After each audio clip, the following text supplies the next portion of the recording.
What is up, folks? This is Acid Roots. So I've got the Body Count album, Carnivore, which is basically their most recent album as of right now. It's by Ice-T's rock band group. And back in 2017, I was real excited about the Bloodlust album that they dropped, and I had a fun time with that. I don't remember what I scored it because it's been a while, but I enjoyed it enough that I remember them talking about this Carnivore project back in 2018, and it kind of annoyed me that I didn't even know that it came out, which was kind of the thing. I remember it in 2018, I remember doing a video in 2019 saying I was ready for the album to come out, but then I don't know what happened. It didn't come out in 2019, but then it came out in March of 2020, and completely, I guess, just between all the pandemic crap and all that different stuff, I really felt like there was a complete drought when it came to music back in 2020, but I'm definitely glad that that wasn't the case. This was kind of like a very covert project that came out last year. So, thing about this project was it won a Grammy. So this is like I don't know if this is a first for Ice-T, but it's a first for his pet project band. It's kind of pseudo pet project at this point because of its success, but the song Bum Rush got a Grammy award, and considering that most of the time the Grammys are pretty commercial and focus on like the forefront of music more so than the trenches and the more kind of low-key kind of stuff, I was actually pretty proud of that. I mean, MGK won some awards this past time, and, there's just been more stuff that's been kind of circulating that I've kind of liked the vibes of the Grammys more. But still, I mean, yeah, I'll probably interact with those. But, so basically, this album to me is rather favorable, and I enjoyed the layout of it. It's short, it's crisp, it's to the point. But luckily, there's enough to digest to the point where you're not I was left craving more, but not to the point where I'm dissatisfied. I just kind of accept that, this band has been around since 1990, so it kind of makes sense that they don't have to push as hard as they did, 25 or so years ago. So that's just kind of the thing. But there are some surprises on here, like Amy Lee from the band Evanescence. There's a Motorhead cover and things like that are kind of around. There's some other fellows, Jamie Josta, Dave Lombardo, Riley Gale. So there's a lot of stuff on here. There are guests, and I swear sometimes, just because it's been so long since I've listened to these guys, it kind of felt like there were other vocalists besides Ice-T, but I guess there aren't.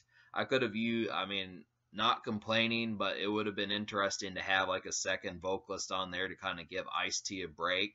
It kind of reminds me of like the super group Prophets of Rage, how Be Real and Chuck D kind of trade verses and stuff, and maybe like another vocalist that I don't know. But yeah, so basically Ice-T takes the helm, and there's some good stuff on here, but we'll go ahead and start with the singles, and then we'll digest the rest of the project. So first single was Carnivore. Good intro to the albums. The first song that you hear kind of felt like it does feel like a song that you can hear in concert. I hope they perform this song. It's a good one to perform. Has like a real nice introductory energy to kind of kick off the album with, and I kind of liked how that worked. And the whole thing to this album is it has a lot more kind of controversial and confrontational kind of attitudes. That's something, just by the name Carnivore, you should be able to tell that. So if you're kind of in like a real mosh pit and kind of rage kind of mood, this project's going to fit real well with you. But I liked it anyways, just because metal generally has like, going crazy type vibes to it. So that's good. It's kind of a combination with that, and then you combine that with Ice-T's general controversial attitudes to begin with, it works. And that's kind of the thing. On a side note, the food for thought type stuff is still here that Ice-T does, but it also is within a rock album. So most of the time rock music doesn't talk about things like haters, but there's some stuff, but we'll get to that. So the second single is Bum Rush, and that's kind of an old term to say, But I like this single better than the one Carnivore, and this is the one that won the Grammy Award, and it's a pretty good song. I mean, that's the thing. I like the energy of it. I mean, this one is, a couple notches more ferocious than Carnivore was. So that one just has a more kind of up-tempo feel. But the only problem with it was because this album was so short, we didn't get a third single. But luckily, both of these have enough energy that that's basically about all you need to really kick it off. But there are plenty of other things.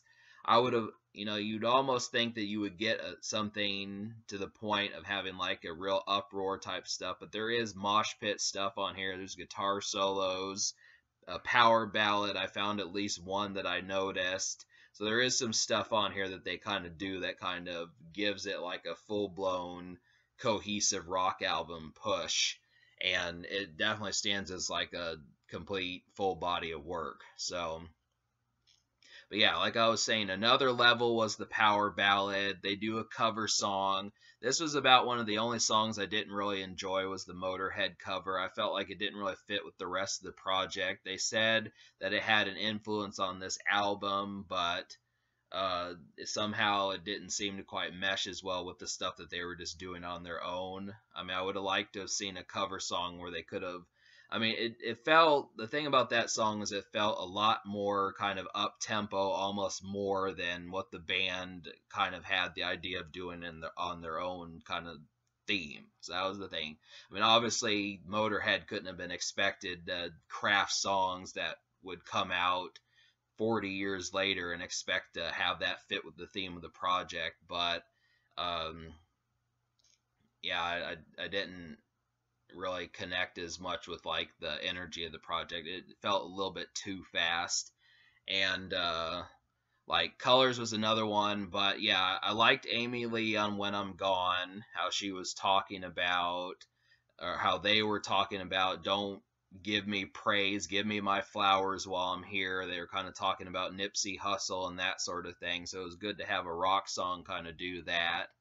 And The Hate Is Real was like what I was talking about haters kind of addressing hate and that kind of stuff within a rock song. I don't think like Korn and Three Doors Down and like Marilyn Manson really talk about that sort of stuff.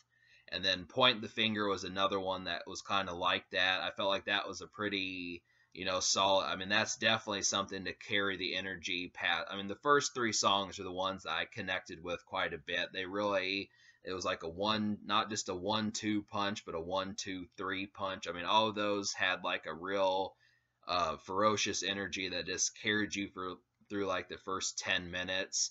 I felt like there's some good riffs on some of these, like No Remorse was a really good one. That felt like a real kind of getting ready, it's about to go down type song.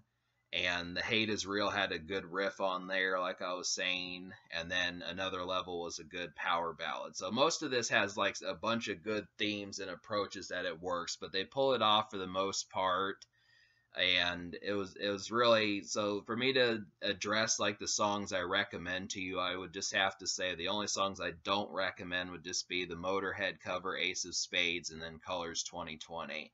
I don't know if the original Colors, which is an Ice-T song, had the same approach, but I mean, that's pretty solid for there being just 10 songs and 8 out of 10 of them I connect with, because most of the time when albums are that short, like it's not always like that much of a hit to miss ratio. So I'm glad. So I'm going to give this album a 9 out of 10 just because I know it probably should get a 10 because there were just 2 songs, but it was such a brief project that, I mean, honestly, it's just kind of within that category. I mean, I felt like there's enough good songs, but just the combination of there only being 2 singles and yeah, the situation just kind of is, when you have a short track listing of material, not liking just a few things can kind of be the difference between it getting a rave review and not. And maybe it seems like I'm being overly critical by saying, oh, I didn't like 2 songs, so there goes your perfect 10. But I felt like as much as I like these songs, it does kind of feel like it the must-have ratio is not quite as much in 10 type territory as much as I would say. And I know that's difficult to describe, but these songs are good. But I kind of feel like the sheer like push towards me saying that these are must-have songs versus just songs I like, which is how I kind of grade things, is kind of different. So to say, yeah, I mean, that would basically decode grading these to be like every single song is a 10 out of 10. And that's kind of what I mean by that. I like these songs, but it doesn't mean that all 8 of the songs that I told you that I liked are actually 10 out of 10 songs. That's kind of the situation. They vary from good to great, but the good to great ratio is not high enough for it to be a 10 out of 10. So that's basically what it boils down to. But yeah, so the social score would probably get like a 6.5 out of 10 because both the singles are good. But I know, like, considering that it probably is a lot of effort to do it, but maybe just like a third music video, something else to kind of add a little bit more color to the album and kind of see what else they had in mind for it, because it seems like the theme is so strong you can't just be quiet with a project like this. And that was kind of the thing. So it gets a 6.5 social, which is basically how that would play around your social circle and people that you either know or don't know and want to introduce it to. But yeah, so that's kind of the thing. It gets a 9. I mean, it basically nails it and has a good handful of songs that kick ass, but it just, you would have to really say, just like I said before, the degree of how good the songs are, just besides being good, is a factor. So that's where it boils down to. But it's basically a solid release. You need to buy it. Don't let my criticizing stop you from purchasing it if you haven't. So fuck with it. It's good, but you may still be hungry by the time it's over.